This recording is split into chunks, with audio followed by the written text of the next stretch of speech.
부탁하고 난 다음에 밖으로 나가 기름지고 좋은 송아지를 잡아가지고 하인에게 주어서 하인은 그 송아지를 급히 요리를 합니다. 그리고 아브라함은 버터와 우유를 그들에게 대접했습니다. 아브라함은 대접할 수 있는, 자기 집에서 대접할 수 있는 가장 좋은 것, 가장 최상의 것을 대접했습니다. 또한 아브라함은 그들이 구운 떡과 기름지고 좋은 송아지, 버터, 우유를 먹는 동안 바로 그 옆에서 서 있었습니다. 8절 한번 보십시오. 아브라함이 엉긴 젖과 우유와 하인이 요리한 송아지를 가져다가 그들 앞에 차려놓고 나무 아래에 모셔 섬에 그들이 먹으니라. 여기 섬에라는 이 단어가 아브라함이 쓴 것입니다. 아브라함은 하나님과 천사들이 먹는 동안 옆에서 서서 시중을 든 것입니다. 발을 씻는 물을 제공하는 것부터 음식을 준비하고 식사가 끝날 때까지 풀 서비스를 하는 것이죠. 창세기 저자는 아브라함이 방문객 이 세 사람을 대접하는 모습을 그림으로 그리듯 묘사하고 있습니다. 2절에 아브라함은 그들을 보자 달려나가 영접했고 그는 가축이 있는 곳으로 달려갔고 하인에게는 송아지를 빨리 요리하라고 이야기를 했고 그리고 그들이 먹는 동안 아브라함은 서 있었습니다. 아브라함은 세 사람을 섬기는 것을 머뭇거리거나 지체하지 않았습니다. 아브라함은 아주 신속하게 그리고 아주 풍성하게 그들을 대접했습니다. 아브라함이 방문객 세 사람을 극진하게 대접한 이유가 무엇일까요? 고대 근동의 사람들은 이 나그네를 대접하는 것이 일상화된 관례였다라고 합니다. 제가 중앙아시아 키르기즈스탄의 목회자 세미나와 단기 선교로 한 3번 정도 다녀온 적이 있습니다. 키르기즈스탄의 그 나른시에 있는 목회자 가정을 방문했는데 정말로 그 나른 목회자가 송아지는 아니고 양을 잡더라고요. 양을 잡아가지고 대접해 주셨습니다. 단기 선교팀을 대접해 주셨고 그리고 악탈라시에 있는 목회자 가정을 방문했을 때는 밤 10시가 되었습니다. 10시가 되었는데 그 지역의 전통 음식 그리고 각종 과일들을 상다리가 정말로 부러질 정도로 차려가지고 극진하게 대접하는 것들을 보게 되었습니다. 형편이 넉넉해서 대접한 것이 아니라 손님을 대접하는 것, 극진하게 대접하는 것이 그 나라의 관습이라고 했습니다. 그래서 나그네가 지나가면 그냥 지나가도록 내버려두지 않고 꼭 집에 들어오라고 합니다. 들어와서 빵을 가지고 꿀에 찍어 먹든지 간에 조금이라도 음식이라도 나누어 먹고 그 길을 가게 했다라고 합니다. 물론 아브라함이 방문객 세 사람을 극진하게 대접한 이유가 고대 근동의 일상화된 관례일 수도 있습니다. 그렇다 하면은 물 좀 갖다 주고 아니면 떡 좀 구워주는 정도만 해도 대접 잘한 거라고 볼 수 있습니다. 그런데 송아지를 잡았습니다. 어떻게 보면 굉장히 지나친 대접이라고 볼 수가 있습니다. 아브라함이 자신을 찾아온 세 사람을 그렇게 신속히 그리고 풍성하게 대접하고 섬긴 이유가 무엇일까요? 아브라함은 자신을 방문한 자들이 누구인지를 알고 있었습니다. 오늘 본문 3절입니다. 같이 한번 읽어봅니다. 3절 읽어봅니다. 이르되 내 주여 내가 주께 은혜를 입어사오면 원하건대 종을 떠나 지나가지 마시옵고. 아브라함이 장막 앞에서 있을 때 세 사람을 보았는데 지금 그는 3절에서 한 사람에게 말을 하고 있습니다. 주목할 표현은 내 주들이라고 말하지 않고 내 주라고 하는 것입니다. 내 주라는 표현은 구약 성경에서 하나님을 가리킬 때 사용되는 표현입니다. 아브라함은 그 세 사람 중에 한 사람이 바로 하나님이시라는 것을 보았던 것입니다. 하나님께서 아브라함에게 눈에 보이도록 나타나신 것은 이번이 처음입니다. 그동안 하나님께서는 환상 중에 나타나시고 그리고 목소리로 들려주심을 통해서 나타나셨습니다. 아브라함이 조카 롯을 구출하고 멜기세덱에게 11조를 드리고 그리고 소돔 왕에게 전리품을 주었습니다. 그 일이 있고 난 다음에 하나님께서는 환상 가운데 아브라함에게 나타나셨습니다. 그리고 아브라함이 99세가 되었을 때, 지난주 수요일 설교죠. 99세가 되었을 때는 하나님께서 아브라함에게 나타나셔서 말씀하셨습니다. 나는 전능한 하나님이라. 너는 내 앞에서 행하여 완전하라. 이렇게 환상 중에 또 목소리로 나타나셨는데, 오늘 본문에서 하나님이 아브라함의 눈에 보이도록 나타나신 것입니다. 그리고 식사까지 하셨습니다. 이것은 하나님과 아브라함이 친밀한 교제를 나누기 위한 것이라고 볼 수 있는 거죠. 식사를 함께 한다는 것은 굉장히 친하다라는 증거입니다. 친밀한 교제를 나누기 위해서는 여러 가지 방법도 있겠지만 식사만큼 더 좋은 방법은 없습니다. 다른 어떤 것보다 이 식사는 친밀한 관계를 더 적절하게 만들 수 있습니다. 그래서 제가 이제 목장 모임을 하기 전에 식사를 하게 되면 목원들과의 관계가 서로 친밀해질 수 있다라고 이야기를 하는 것이죠. 아브라함처럼 뭐 떡을 9대 할 수 없고 뭐 송아지를 못 잡는다 하더라도 할 수 있을 만큼 애찬을 준비하고 함께 나누는 것이 정말로 소중합니다. 뭐라도 애찬을 나누고 시작했던 목장 모임하고 그렇지 않은 목장 모임을 한번 비교해 보세요. 저와 아내가 목자와 목녀로서 목원들을 섬길 때 유학생의 신분으로서는 넉넉하지 않았지만 생활비의 가장 우선순위를 목원들 대접하는 일에 두었습니다. 그래서 일주일에 가장 잘 먹는 날이 어떤 날이냐 하면 목장 모임 하는 날입니다. 목장 모임을 가장 기다렸던 사람들이 목원들이 아니고 바로 아이들이었습니다. 제일 잘 먹는 날이 목장 모임 하는 날이니까요. 목원들이 압니다. 없는 형편의 목원들을 정성껏 섬기는 것이 목원들이 다 압니다. 그리고 풍성하게 먹고 나눔을 하니 그 나눔이 얼마나 더 풍성한지 경험을 하게 되었지요. 하나님께서는 아브라함을 방문하시고 식사하고 난 다음에 하나님의 약속을 확정하시기를 원하셨습니다. 하나님께서는 아브라함과 맺은 약속이 이루어질 때가 이제 가까이 왔다라는 것을 선언하신 것이죠. 그래서 식사 후에 하나님께서는 1년이 지나면 사라에게 아들이 태어날 것이라고 예고하십니다. 그동안 하나님께서는 아브라함에게 여러 차례 자식에 대해서 언급한 적이 있습니다. 처음에는 아들이 태어날 것이라고 했고 그 다음에는 하갈이 아니라 사라의 몸에서 아들이 태어날 것이라고 했습니다. 그런데 오늘 본문에 보면 더 구체적으로 말씀하십니다. 1년 내에 사라를 통해서 아들이 태어날 것이라는 것이죠. 장막에서 하나님과 아브라함과의 대화를 듣고 있던 사라는 자신에게 아들이 있으리라는 그 말을 듣고 속으로 웃었습니다.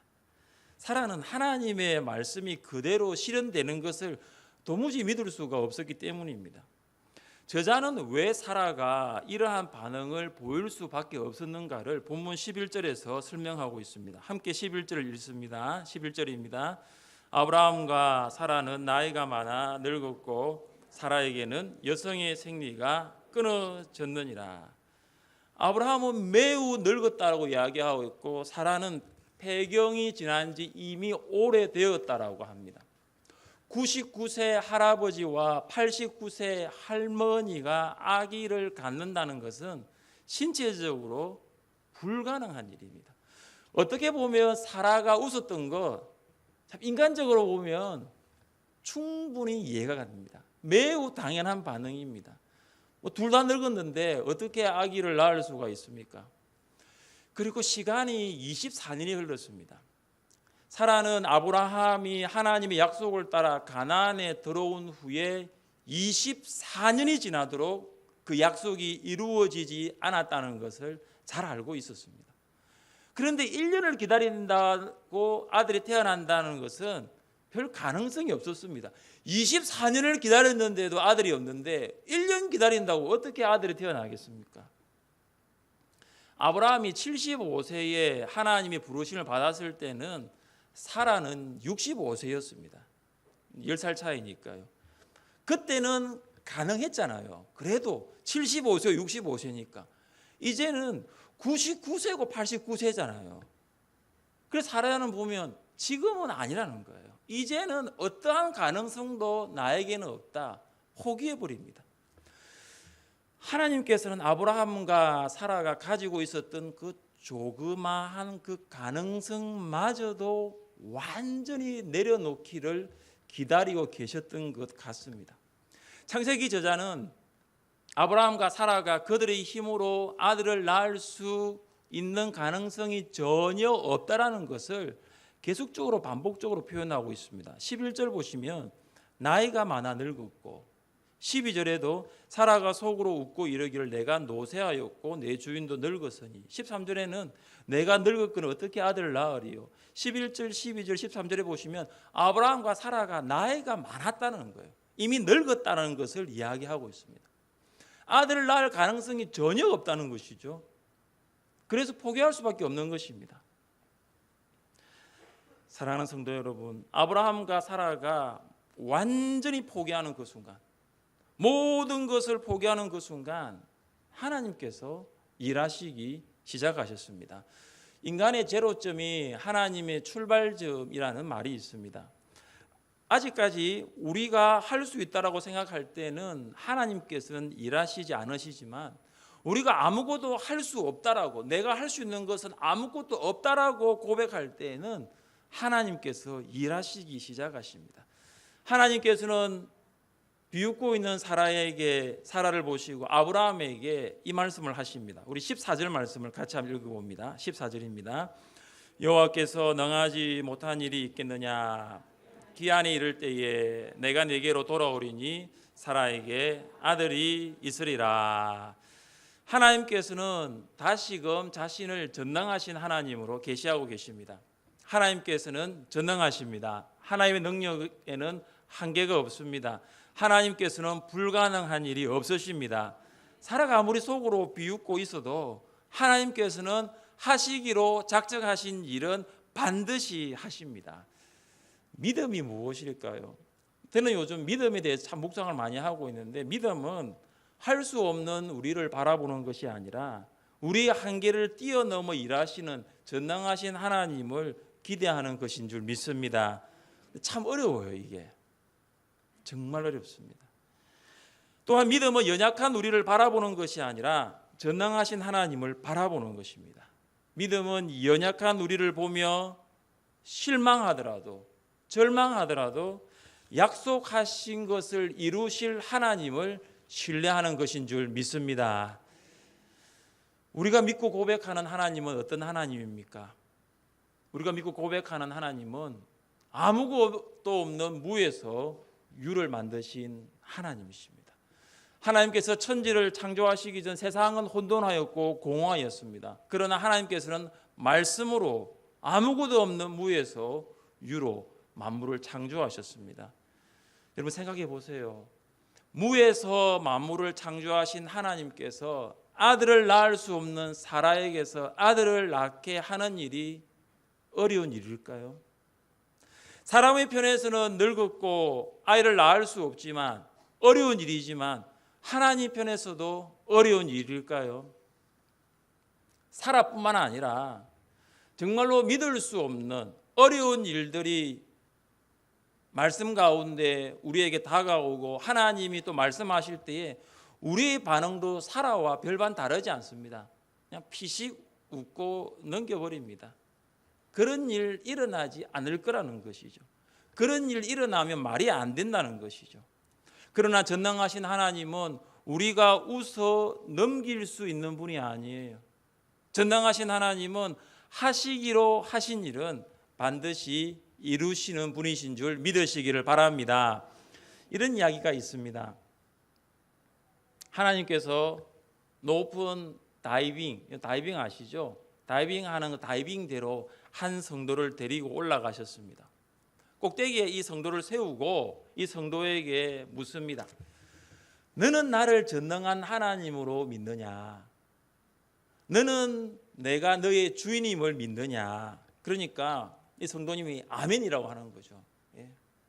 저는 하나님을 전능하신 하나님을 믿습니다. 그러니까 하나님이 이렇게 말씀하십니다. 그래, 그렇게 믿는다면 지금 아래로 뛰어내려라 그러는 거예요. 근데 그 말씀을 듣고 나서 느낌이 좀 이상해가지고 아래를 보니까 다이빙대에 올라갔는데 풀장에 물이 하나도 없는 거예요. 그래서 이렇게 이야기합니다. 하나님, 저기 아래 물이 없는데요 하니까 하나님 말씀하십니다. 너 방금 내가 전능하신 하나님이라고 믿는다고 하지 않았느냐? 네, 하나님 맞습니다.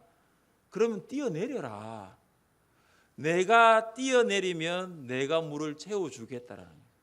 그가 말을 합니다. 아니 하나님, 주님이 먼저 물을 채워주시면 제가 뛰어내릴게요. 이게 믿음입니까? 믿음 없는 사람도 뛰어내릴 수 있어요. 물이 있는데요. 이게 우리가 살아가면서 갈등하는 거죠. 하나님 보여주시면 제가 믿겠습니다. 현실을 바라보면 가능성이 전혀 없지만 전능하신 하나님을 바라볼 때에 불가능한 상황 가운데서도 일하시는 하나님을 믿습니다.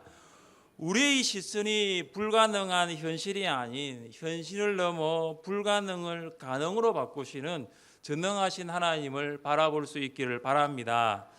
수요 성령 기도회는 우리의 시선을 바꾸는 시간입니다. 우리의 시선이 현실로 향해 있었다면 그 시선을 하나님께로 옮기는 거예요. 우리의 시선이 불가능한다, 안 된다, 할 수 없다, 부정적인 곳에 쏠려 있었다면 이 수요 성령 기도를 통하여 하나님께로 옮기고 하나님이 하시면 믿습니다. 하나님께서 그렇게 하실 줄 믿습니다. 하나님께로 시선을 바꾸는 시간입니다. 우리의 시선을 현실에서 하나님께로 옮기시기를 바랍니다. 하나님께서 그때 여러분과 여러분의 삶 가운데서 일하시기를 시작하십니다. 오늘 이 시간에도 하나님을 바라보면서 기도하실 여러분 되시기를 주님의 이름으로 축복합니다.